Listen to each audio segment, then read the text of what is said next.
Hello, Shri അൺഫിൽറ്റേഡിൻ്റെ അടുത്തൊരു വീഡിയോയിലേക്ക് എല്ലാവർക്കും സ്വാഗതം. ഇന്ന് നമ്മൾ മഞ്ചേരിയിൽ ഒരു കുട്ടി സൂയിസൈഡ് ചെയ്തിട്ടുണ്ട്. വെറും 19 വയസ്സുള്ള ഒരു കുട്ടി, പെൺകുട്ടി. കല്യാണം കഴിഞ്ഞിട്ട് ഒരു വർഷം എന്തോ ആവുന്നുള്ളൂ. അപ്പോഴേക്കാണ് ഇങ്ങനെ ഒരു സൂയിസൈഡ് കേട്ടോ. എന്താ കാരണം നമുക്ക് നോക്കാം. കുടുംബം രംഗത്ത് വരുന്നു. നിറത്തിന്റെ പേരിൽ വിവാഹബന്ധം വേർപെടുത്താൻ നിർബന്ധിച്ചു എന്നാണ് ആരോപണം. പ്രശാന്ത് നിലമ്പൂരിന്റെ. പ്രശാന്ത്, അങ്ങേയറ്റം ഗൗരവമേറിയ ആക്ഷേപമാണ് ഉയരുന്നത്. എന്തൊക്കെയാണ് ഈ സംഭവവുമായി ബന്ധപ്പെട്ട് അറിയാൻ കഴിയുന്നത്? ഇതിൽ വളരെ സങ്കടകരമായ ഒരു സംഭവം തന്നെയാണ് ഉണ്ടായത്. കൊണ്ടോട്ടിയിലാണ് ഈ സംഭവം ഉണ്ടായത്. ഈ കുട്ടി 19 വയസ്സുകാരിയാണ് ഷഹന മുന്തസ്. ഒരു ഡിഗ്രി വിദ്യാർത്ഥിനിയുമാണ്. വിവാഹം കഴിഞ്ഞ ശേഷം 20 ദിവസം ഭർത്താവുമായി ഒന്നിച്ച് കഴിഞ്ഞു. ഭർത്താവ് അബ്ദുൽ വാഹിദ് മൊറയൂർ സ്വദേശിയാണ്. അയാൾ വിദേശത്തേക്ക് പോവുകയും പേരില് വിവാഹബന്ധം വേർപ്പെടുത്താൻ നിർബന്ധിച്ചു. അപ്പൊ എനിക്കൊരു ചോദ്യം ചോദിക്കാനുള്ളത്, ഇവർ കല്യാണം കഴിക്കുന്നതിന് മുന്നേ ഈ പെൺകുട്ടീനെ കണ്ട് ഇഷ്ടപ്പെട്ടിട്ട് ആ നിറം ഓക്കെ ആയതുകൊണ്ടല്ലേ കല്യാണം കഴിച്ചിട്ടുണ്ടാവുക. പിന്നെ കല്യാണം കഴിഞ്ഞാൽ ഇവർ ഈ കൊക്ക് കാക്ക കുളിച്ചാൽ കൊക്കാവുന്ന പോലെയുള്ള സിസ്റ്റം ഒന്നുമില്ല. അപ്പോൾ ഇവർക്ക് ഇഷ്ടപ്പെട്ടില്ലെങ്കിൽ അന്ന് തന്നെ റിജക്റ്റ് ചെയ്തൂടെ? എന്തിനാ ഈ കുട്ടീനെ കല്യാണം കഴിച്ചിങ്ങനെ പീഡിപ്പിക്കേണ്ട ആവശ്യം അല്ലേ? അടുത്ത നോക്കാം. 19 വയസ്സുകാരിയാണ് ഷഹന മുന്തസ്. ഒരു ഡിഗ്രി വിദ്യാർത്ഥിനിയുമാണ്. വിവാഹം കഴിഞ്ഞ ശേഷം വിദേശത്ത് എത്തിയതിനു ശേഷമാണ് ഈ കുട്ടിക്ക് കറുപ്പ് കളറാണ്, വേണ്ടത്ര വെളുപ്പ് ഇല്ല എന്ന് പറഞ്ഞ് നിറത്തിന്റെ പേരിൽ അവഹേളിക്കുകയും അതുപോലെ തന്നെ ഈ കുട്ടിക്ക് ഇംഗ്ലീഷ് സംസാരിക്കാൻ അറിയില്ല, അതുകൊണ്ട് വിവാഹമോചനം വേണം, അല്ലെങ്കിൽ ഒഴിഞ്ഞു പോകണം, ബന്ധം ഒഴിഞ്ഞു പോകണം എന്നൊക്കെ പറഞ്ഞ് വലിയ തോതിലുള്ള സമ്മർദ്ദം ഉണ്ടായി എന്നാണ് പറയുന്നത്. ഫോണിലൂടെ വിളിച്ച് നിരന്തരമായി സമ്മർദ്ദപ്പെടുത്തുകയെത്തിയിരുന്നു. ഈ പെൺകുട്ടിയോട് പലതവണയും മറ്റു കാര്യങ്ങളെ കുറിച്ചൊന്നും സംസാരിക്കാതെ പ്രയാസപ്പെടുത്തിയിരുന്നു. വീട്ടുകാരുടെ ഭാഗത്തുനിന്നും, ഭർത്താവിന്റെ വീട്ടുകാരും ഇയാളെ പ്രോത്സാഹിപ്പിക്കുകയാണ് ചെയ്തത്. ഭർത്താവിന് വേണ്ടെങ്കിൽ അല്ലെങ്കിൽ മകന് വേണ്ടെങ്കിൽ പിന്നെന്തിനാണ് ഇവിടെ നിൽക്കുന്നത്, വിവാഹമോചനം വാങ്ങിപ്പോകണം എന്ന തരത്തിലുള്ള വീട്ടുകാരും പ്രോത്സാഹിപ്പിക്കുകയാണ് ചെയ്തതെന്ന്. ഈ ആൺകുട്ടികളുടെ ഒരു പാരൻസിൻ്റെ പൊട്ട ഒരു സൈഡാട്ടോ അത്. എല്ലാ പാരൻസും അങ്ങനെയാണെന്ന് ഞാൻ പറയില്ല, ഒരിക്കലും അറിയില്ല. സ്വന്തം ആൺകുട്ടികളുടെ ഭാഗത്ത് തെറ്റുണ്ടെങ്കിൽ തെറ്റാണ്, നീ പറയുന്നത് തെറ്റാണ്, ചെയ്യുന്നത് തെറ്റാണ്, അത് തിരുത്തണം എന്ന് പറയുന്ന പാരൻസും ഉണ്ട്. പക്ഷേ ചില ആളുകൾ, ചില അമ്മമാർ, ഇപ്പോൾ നമ്മൾക്ക് ഇങ്ങനെ ഒരു ഇഷ്യൂ ഉണ്ടെങ്കിൽ നമ്മൾ പോയി പറയും. ഇങ്ങനെ ചിലപ്പോൾ ഗോൾഡിൻ്റെ ഇങ്ങനെ ഇഷ്യൂസൊക്കെ ഉണ്ടായിരിക്കാം. അപ്പോൾ നമ്മളുടെ അമ്മമാരെ പോലെ കാണണം എന്നൊക്കെയാണല്ലോ പറയുന്നത്. അപ്പോൾ നമ്മൾ പോയി പറയാം, അമ്മ എനിക്ക് ഇങ്ങനെ ഇഷ്യൂസ് ഉണ്ട്, ഇങ്ങനെ ഗോൾഡിനൊക്കെ പറ്റി പറയുന്നുണ്ട്, ഇന്നങ്ങനെ മോശം രീതിയിലൊക്കെ പറയുന്നുണ്ട് എന്നുള്ള രീതിയിൽ നമ്മൾ അവരോട് പറയും, പാരൻസിനോട് പറയും. പക്ഷേ അവർ പറയും, എൻ്റെ മോൻ അങ്ങനെ പറയത്തേ ഇല്ല എന്നൊക്കെ പറയും. പക്ഷേ ഇവർ പറഞ്ഞിട്ടുള്ള വോയിസ് റെക്കോർഡും പണ്ടത്തെ കാലത്ത് നിന്നൊക്കെ വെച്ചിട്ടുണ്ടെങ്കിൽ കത്ത് എഴുതിയിരുന്നേ, അല്ലെങ്കിൽ വല്ല ISD കോളോ ഇങ്ങനെ പൈസ കൊടുത്ത് വിളിക്കുന്ന കുറച്ച് നേരം വിളിച്ച് സംസാരിക്കുകയുള്ളൂ. ഇന്ന് അങ്ങനെയല്ല. ഇന്ന് ഫോണുണ്ട്, ഇൻ്റർനെറ്റ് ഉണ്ട്, വോയിസ് മെസ്സേജുകളുണ്ട്, ടെക്സ്റ്റ് മെസ്സേജുകളുണ്ട്, സാധാ വിളിച്ച കോളുകളുണ്ട്. അപ്പോൾ ഇതൊക്കെ റെക്കോർഡാണ്. പിന്നെ ഈ വിവരം ചില കുട്ടികൾക്ക് അതിനുള്ള ബോധം പോവില്ല. നമുക്ക് ഒരു തവണയ്ക്ക് ഇങ്ങനെ ഈ നെക്ക് അടിച്ചിട്ടുണ്ടെങ്കിൽ അപ്പോൾ കോളുകളൊക്കെ റെക്കോർഡ് ചെയ്ത് വയ്ക്കുക. അത് നിങ്ങൾക്ക് ഞാൻ പറയുമ്പോൾ അത് മോശമായിട്ട് തോന്നിയേക്കാം. പക്ഷേ നമ്മളെ ഇങ്ങനെയുള്ള രീതിയിൽ ടോർച്ചർ ചെയ്യുകയാണെന്ന് നിങ്ങൾക്ക് തോന്നുകയാണ്, നിങ്ങൾ ഐഡൻറ്റിഫൈ ചെയ്യുകയാണെങ്കിൽ നിങ്ങൾ എന്തായാലും ആ കോൾ റെക്കോർഡ് ചെയ്ത് വെക്കണം. നാളെ ഏതൊരു അബ്യൂസും തുടങ്ങുന്നത് വാക്കുകൾ കൊണ്ടാവും. ആ ഒരു ഇമോഷണൽ അബ്യൂസാണ് എല്ലാ അബ്യൂസിൻ്റെയും. ഇപ്പോൾ ഒരാൾ അടിക്കുന്നു, പിടിക്കുന്നു, ഭയങ്കരമായിട്ട് അടിച്ച് ചോരയൊക്കെ തുപ്പിക്കുന്ന ഭർത്താക്കന്മാരൊക്കെ ഉണ്ട്. അതൊക്കെ അവർക്ക് ഇങ്ങനെ ഈ ഭാര്യമാർ കരയുന്ന കാണുമ്പോൾ ചിരിക്കുന്ന ആൾക്കാരൊക്കെ ഉണ്ട്. അപ്പോൾ ഏതൊരു അബ്യൂസും, ഫിസിക്കൽ അബ്യൂസിൻ്റെ അടിത്തറ എന്ന് പറയുന്നത് സൈക്കോളജിക്കൽ അല്ലെങ്കിൽ ഇമോഷണൽ അബ്യൂസുകളാണ്. അത് മനസ്സിലാക്കുക. അത് നോട്ട് ചെയ്തിട്ടുണ്ടെങ്കിൽ അത് തന്നെ ഇതൊക്കെ ഒന്ന് റെക്കോർഡ് ചെയ്ത് വെക്കാൻ ശ്രദ്ധിക്കുക.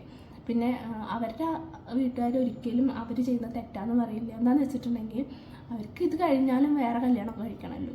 അപ്പോൾ ഈ വെളുപ്പിച്ച് നടക്കുന്ന പരിപാടിയായിരിക്കും ഉണ്ടാവുക. വീട്ടുകാരുമൊക്കെയായി പെൺകുട്ടി പലതവണ പങ്കുവച്ചിരുന്നു. കുറച്ച് ദിവസമായി കുട്ടി വലിയ മാനസിക സംഘർഷത്തിലായിരുന്നു. ഈ കുട്ടിക്ക് കൗൺസിലിംഗ് ഉൾപ്പെടെയുള്ള കാര്യങ്ങളൊക്കെ ബന്ധുക്കൾ നൽകിയിരുന്നു. പക്ഷെ അതിനിടയിലാണ് ഏറ്റവും സങ്കടകരമായ, ദൗർഭാഗ്യകരമായ സംഭവം ഉണ്ടായത്. കുട്ടി രാവിലെ വീട്ടിലായി നിൽക്കേണ്ടി വരില്ലേ എന്ന് 19 വയസ്സ് മാത്രം പ്രായമുള്ള കുട്ടി കേട്ടോ. നാള് ഈ മലപ്പുറം ഏരിയയിൽ ഇപ്പം എൻ്റെ വീടിൻ്റെ അവിടെയൊക്കെ അങ്ങനെയാണ്. 18 വയസ്സ് തന്നെ ആകുമ്പോഴത്തേന് നിക്കാഹ് കഴിച്ചിടും. അല്ലെങ്കിൽ 17 വയസ്സൊക്കെ ആയിട്ടുണ്ടാവുള്ളൂ, അടുത്ത പോലെ നിക്കാഹ് എന്നുള്ള രീതിയിൽ നിക്കാഹ് കഴിച്ചിടും. 18 കഴിയുമ്പോഴത്തേന് കല്യാണം, പിറ്റേ ദിവസം തന്നെ കല്യാണമാണ്. ഒരിക്കൊരു ജോലി ഉണ്ടാവില്ല, ഡിഗ്രി കഴിഞ്ഞുണ്ടാവും, പക്ഷെ ഒരു ജോബിന് പറഞ്ഞു വിടുകയും ഒരു സ്വന്തമായിട്ട് പൈസ ഉണ്ടാക്കാനുള്ള ആ ഒരു ധൈര്യം തന്നെ കുട്ടികൾക്ക് ഉണ്ടാവില്ല. അതിന് മുന്നേ കെട്ടിച്ചു വിടുകയാണ്. അപ്പോൾ നമ്മൾ പേരൻസ് അവർക്ക് എത്ര പഠിപ്പാണെങ്കിലും ചില കുട്ടികൾ പഠിക്കാൻ പുറകോട്ട് നിൽക്കുന്ന കുട്ടികളുണ്ടാവും. അപ്പോൾ അവർക്ക് ഇപ്പോൾ ബേക്കിങ്, അതുപോലെ തന്നെ ടൈലറിങ്, അങ്ങനെയുള്ള ഓരോരോ സെൽഫായിട്ട് ചെയ്യാൻ പറ്റിയിട്ടുള്ള ജോലികളുണ്ടാവുമല്ലോ. അവരുടെ ഇഷ്ടങ്ങൾ എന്താണെന്നനുസരിച്ചിട്ട് അതിനനുസരിച്ചിട്ട് അവരൊരു ഏണിങ് കിട്ടുന്ന രീതിയിൽ ആക്കി കൊടുത്തതിന് ശേഷം മാത്രം വരുമാനം ഒരു രീതിയിൽ നിന്ന് കിട്ടണം. ആ ഒരു രീതിയിലേക്ക് എത്തിയാൽ മാത്രം കല്യാണം കഴിച്ച് കൊടുക്കുക. രണ്ടാമത് നമ്മൾ ശ്രദ്ധിക്കേണ്ട കാര്യങ്ങളാട്ടോ. 11 മണിയോടെ സ്വന്തം വീട്ടിലെ മുറിയിൽ കെട്ടിത്തൂങ്ങി മരിക്കുകയായിരുന്നു. ഈ കുട്ടിയുമായി ബന്ധപ്പെട്ട് പല തവണ പെൺകുട്ടിയുടെ വീട്ടുകാർ ഭർത്താവിന്റെ വീട്ടുകാരും ഒക്കെയായി സംസാരിച്ചിരുന്നു. പക്ഷെ അവർ വഴങ്ങിയിരുന്നില്ല. കുട്ടി കാണാൻ കളർ കുറവാണ് എന്നാണ് പറഞ്ഞത്. പക്ഷേ ഇതിന്റെ അടിസ്ഥാനത്തിൽ, ഈ ആരോപണങ്ങളുടെ അടിസ്ഥാനത്തിൽ ഇവർ പരാതിയുമായി മുന്നോട്ട് പോയിട്ടുണ്ടോ? മറ്റ് നടപടികൾ എന്തെങ്കിലും ആ നിലയ്ക്ക് നീങ്ങുന്നുണ്ടോ? തീർച്ചയായിട്ടും ഇവർ പരാതി നൽകിയിട്ടുണ്ട്. പോലീസ് പ്രാഥമികമായി FIR ഇട്ടിട്ടുണ്ട്. ഭർത്താവിനും വീട്ടുകാർക്കുമെതിരെയൊക്കെ കേസെടുക്കാനുള്ള സാധ്യതയുണ്ട്. വളരെ ഗൗരവമായി തന്നെ പോലീസ് ഇക്കാര്യം എടുത്തിട്ടുണ്ട്. ഏതായാലും മൃതദേഹം ഇപ്പോൾ മഞ്ചേരി മെഡിക്കൽ കോളേജ് ആശുപത്രിയിൽ പോസ്റ്റ്മോർട്ടം പൂർത്തിയാക്കി ബന്ധുക്കൾക്ക് വിട്ടുകൊടുത്തിട്ടുണ്ട്. ഈ കുട്ടി ആ കുടുംബത്തിലെ ഏക മകളാണ്. കുട്ടിയുടെ പിതാവ് വിദേശത്താണ്. പുലർച്ചെയാണ് പിതാവ് എത്തുകയുള്ളൂ. നാളെയാണ് 19 വയസ്സ് മാത്രമാണ്. അപ്പോൾ ചിന്തിക്കാന്ന് പറയുമ്പോൾ, ഡിവോഴ്സ് ചെയ്യാന്ന് പറയുമ്പോൾ ചിലപ്പോൾ ബന്ധുക്കളുടെ ആരും, ഒരു ഫാമിലിയിൽ ആരും അങ്ങനെ ഡിവോഴ്സ് ചെയ്തിട്ടുണ്ടാവില്ല. നമ്മുടെ ഫ്രണ്ട് സർക്കിൾ എടുത്ത ഒരാൾ ഡിവോഴ്സ് ആവാൻ നിൽക്കുന്നവരുണ്ടാവില്ല. അപ്പോൾ എനിക്കെന്താ ഇങ്ങനെ എന്നുള്ളൊരു കുറ്റബോധമൊക്കെ തോന്നിയതുകൊണ്ടായിരിക്കാം ഇങ്ങനൊരു ഡിസിഷൻ എനിക്ക് എത്തിയിട്ടുണ്ടാവുക. എനിക്ക് തോന്നുന്നു ഈ കുട്ടിയുടെ ഫാമിലി സപ്പോർട്ടായിരുന്നു എന്നാണ്. പക്ഷേ സപ്പോർട്ടായതുകൊണ്ട് എന്നിട്ട് കുട്ടി ഇങ്ങനെ ചെയ്തതിൽ എനിക്കൊരു ചെറിയൊരു സങ്കടം ഉണ്ട് കേട്ടോ. ചെറിയൊരു സങ്കടമല്ല, എന്തിനങ്ങനെ ചെയ്തേ? നമ്മൾക്ക് നല്ല അടിപൊളി ജീവിതമല്ലേ. നമ്മളെ വേണ്ടാത്തവർ നമ്മളെ ഇഷ്ടമില്ലാത്തവർ നമ്മളെ ഭംഗിയാണ്, നമ്മളെ ഏത് നേരം നമ്മളെ കുറ്റം പറയുന്ന ആൾക്കാരുടെ കൂടെ ജീവിച്ചിട്ട് എന്താ കാര്യം? അവരെ മാറ്റി ഒരു 2-3 മാസം അല്ലെങ്കിൽ 1 വർഷമൊക്കെ നമുക്ക് ഭയങ്കര സങ്കടം ഉണ്ടാവും, പിന്നീട് സങ്കടം ഉണ്ടാവും. പക്ഷേ നമുക്ക് ഒരു ജോലിയൊക്കെ ആയി നമുക്ക് നമ്മളുടെ ഇഷ്ടത്തിനൊക്കെ ജീവിച്ചൂടെ? നമ്മളെ ഫാമിലി അല്ലല്ലോ, നമ്മൾ ഇഷ്ടപ്പെടുന്ന നമ്മളുടെ അമ്മയും നമ്മളെ അച്ഛനും നമ്മളെ ഏട്ടന്മാരൊക്കെ ഉണ്ടെങ്കിൽ നമ്മളെന്തിനെ പേടിക്കേണ്ട ആവശ്യം?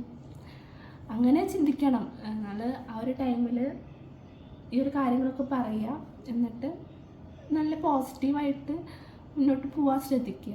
ആത്മഹത്യ, സൂയിസൈഡ് എന്ന് പറയുന്നത് ഒന്നിനും ഒരു പരിഹാരമല്ല. ഇനിയിപ്പോൾ ആ കുട്ടി ഇങ്ങനൊരു ഇഷ്യൂ ഉണ്ടെന്ന് പറഞ്ഞാൽ ചിലപ്പോൾ വേണ്ട രീതിയിലുള്ള തെളിവുകളില്ലാത്തതുകൊണ്ടായിരിക്കാം കേസിന് പോവാതിരുന്നിട്ടുണ്ടാവുക. രണ്ടാമത്തേന്ന് വെച്ചിട്ടുണ്ടെങ്കിൽ പെൺകുട്ടികളുടെ ഒരവസ്ഥ കേട്ടോ.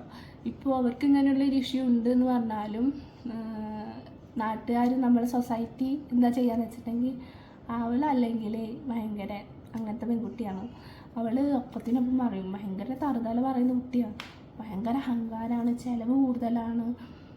പിന്നെ ഈ പെൺകുട്ടികളെ പറ്റിയിട്ട് അനാവശ്യം പറയുന്നതിനൊരു ബെല്ലും ലൈസൻസും ഇല്ലാത്ത അങ്ങനെ പറഞ്ഞ് നടക്കുന്ന ആൾക്കാരുണ്ട്, ഈ കണ്ണിച്ചോരയില്ലാത്ത ആൾക്കാർ. ചില വീടുകളിൽ ഇതും ഉണ്ടാവും, പക്ഷേ ഈ ഡൗരി റിലേറ്റഡ് ആയിട്ടുള്ള ഇഷ്യൂസ് ഉണ്ടാവും. ഇന്നിപ്പോൾ ഈ കുട്ടിയുടെ കാര്യം കറക്റ്റായിട്ട് സൂയിസൈഡ് എന്ന് പറയുന്നത് ഒന്നിനും പരിഹാരം ഉള്ള കാര്യമല്ല. സൂയിസൈഡ് ഒന്നിനും പരിഹാരമല്ല. നമ്മളെ ഇഷ്ടപ്പെടാത്ത ആൾക്കാരുണ്ടെങ്കിൽ നമ്മളെ ഇഷ്ടപ്പെടുന്ന ആൾക്കാർ നമ്മളെ ചുറ്റിലുണ്ട്, അവരെ കണ്ടുപിടിക്കുക. നമ്മളെ മെൻ്റൽ ഹെൽത്തിന് നല്ലതായിട്ടുള്ള ആൾക്കാരെ മാത്രം നമ്മളെ കൂടെ നിർത്തിയിട്ട് സ്ട്രോങ് ആയിട്ട് നിൽക്കുക. ആ കുട്ടിക്ക് വെറും 19 വയസ്സേ പ്രായമുള്ളൂ. ആ കുട്ടിയുടെ ഇമോഷണലി അത്ര ആ ഒരു സ്ട്രോങ് അല്ലാത്തതുകൊണ്ടാണ് ആ ഒരു ഡിസിഷൻ ആൾ എടുത്തത്. അപ്പോൾ നമ്മളെ ഇഷ്ടപ്പെടുന്ന ആൾക്കാരെ വേദനിപ്പിക്കാതെ സ്ട്രോങ് ആയിട്ടിരിക്കുക. ഡിഗ്രി ഗേൾസ് സ്ട്രോങ് ആവുക. അബ്യൂസ് കണ്ടിട്ടുണ്ടെങ്കിൽ നമ്മുടെ റിലേഷൻഷിപ്പിൽ എന്തും നമുക്ക് എന്തും സഹിക്കാം.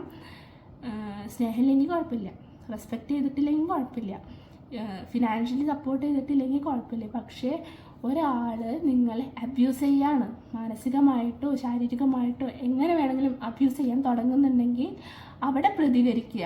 നാവുള്ളത് നമുക്ക് സംസാരിക്കാനാണ്, നല്ല രീതിയിൽ തന്നെ സംസാരിക്കുക.